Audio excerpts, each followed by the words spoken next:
Love, love, love, love, love. We love love. And relationships with our loved ones can be so difficult. So here is a tip, and you might need a lot of tips right now if you're home quarantined with your family. So let this be helpful to you.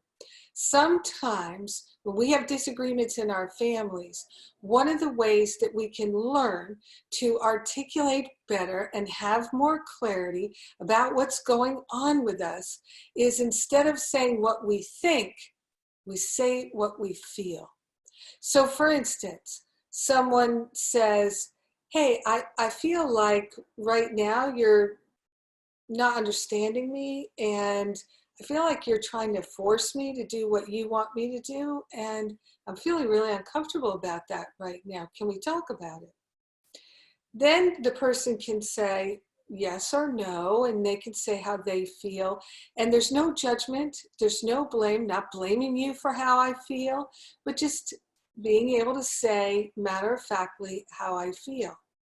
Now, one time I had a conversation like that with a loved one, and they said I was wrong. I said, I'm wrong about how I feel? And they said, no, you didn't say how you felt. You were saying what you thought. And I said, actually, I was saying what I felt. But they heard that I was saying what I thought. And they thought I was attacking them, trying to give them advice, telling them they were doing it wrong. So this is what happens all the time. Perception is projection. People hear not based on what is actually happening out here in the world and what people are actually saying. They hear based on the filters in their mind. And so we have all these misperceptions. And then if I get upset because I was misperceived, I'm adding more to the drama and the trauma. And I don't have to do that.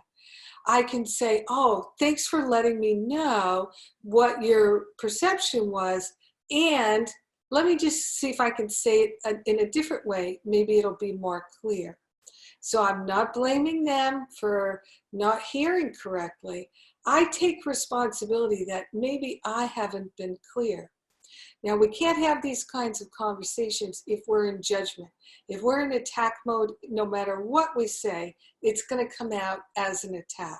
So we can learn to keep our mouth shut when we're in judgment.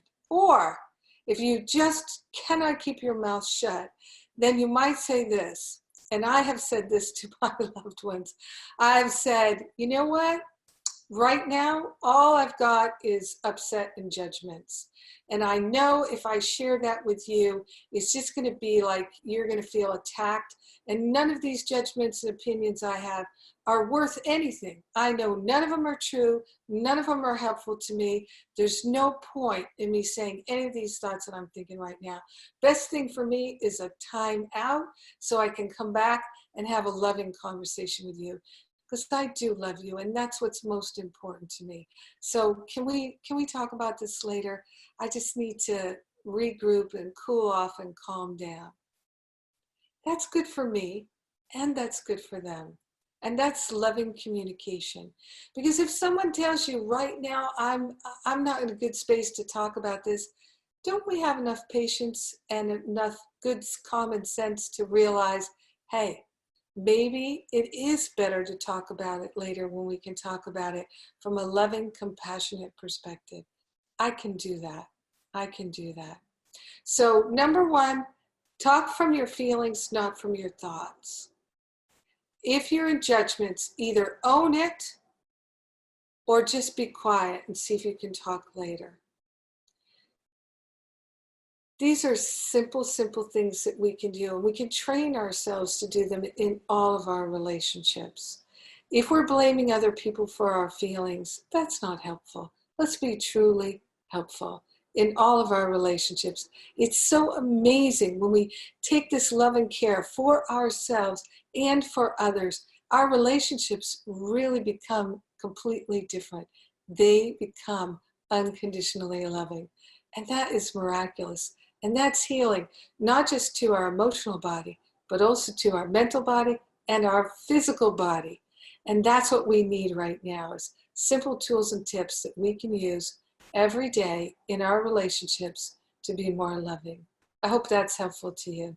And thank you for giving me a chance to be inspired and share with you. Mwah!